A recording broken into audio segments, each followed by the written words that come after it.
Bismillahirrahmanirrahim. Assalamualaikum warahmatullahi wabarakatuh. Baiklah anak-anak, mari kita lanjutkan lagi pembahasan tentang metode dana kas kecil. Kita masuk ke metode yang kedua, yaitu metode dana tidak tetap atau fluctuative fund system. Anak-anak, sebelum kalian belajar lebih lanjut bagaimana cara melakukan pencatatan menggunakan metode dana tidak tetap, ada baiknya kalian memahami dulu konsep dasarnya. Yang pertama, dalam metode dana tidak tetap atau fluktuasi, jumlah dana dalam kas kecil tidak tetap namun selalu berubah-ubah sesuai dengan kebutuhan yang dikeluarkan.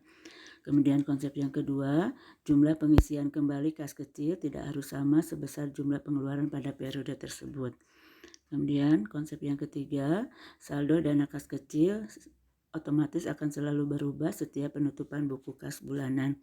Dan yang terakhir, konsepnya pencatatan dalam jurnal dilakukan setiap terjadi pengeluaran yang dibiayai oleh anggaran dana kas kecil. Pencatatannya, lihat jurnalnya terdiri dari 3 bagian.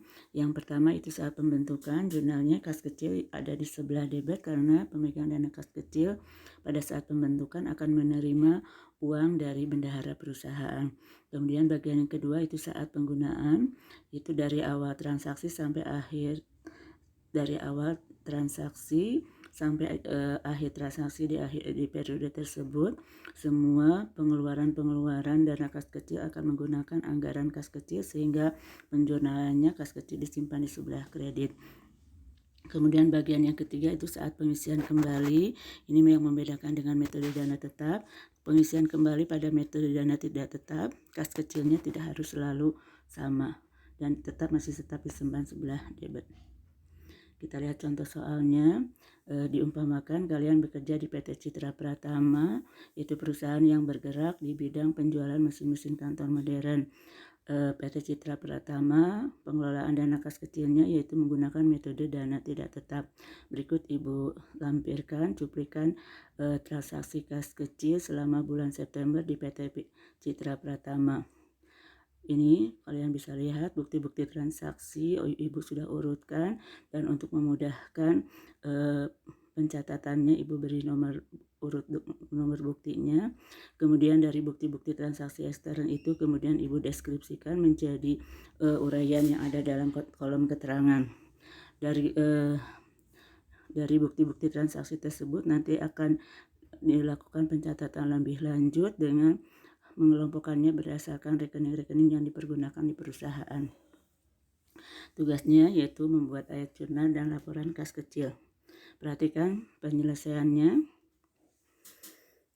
Di penyelesaiannya lihat ya.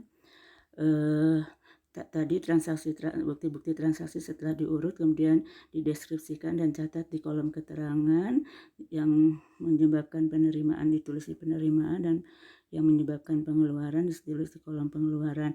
Hanya yang perlu dijadikan catatan yaitu untuk ada pembelian ATK dan snack dan makan untuk tamu itu ada diskon dari pihak penjualnya. Dan ditulis tetap pengeluarannya sebanyak pembelian, ya baru nanti ada diskon. Diskon itu sejatinya tidak menambah penerimaan tapi mengurangi pengeluaran, sehingga tetap kita tulis di kolom pengeluaran yang sifatnya mengurangi, yaitu dia awali dengan tanda minus. Kemudian ini jadi bahan perhatian yang kedua yaitu pengisian dana kas kecil. Perhatikan ini yang membedakan dengan metode dana tetap. Kalau dalam metode dana tidak tetap, pengisian kembali tidak harus sejumlah pengeluaran, tapi biasanya tergantung kondisi keuangan perusahaan dan juga tergantung kebutuhan pada periode tersebut. Kemudian di akhir periode laporan kas kecil itu akan kita tutup jumlah penerimaan berapa, pengeluaran berapa, sehingga selisihnya adalah merupakan saldo akhir di bulan tersebut.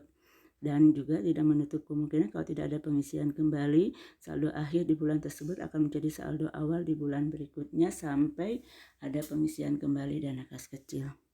Ya. Kemudian penjurnalannya, perhatikan ada 3 bagian. Itu saat pembentukan, itu kas kecil sebelah debit. Kemudian saat penggunaan, dari awal transaksi sampai akhir transaksi di periode tersebut.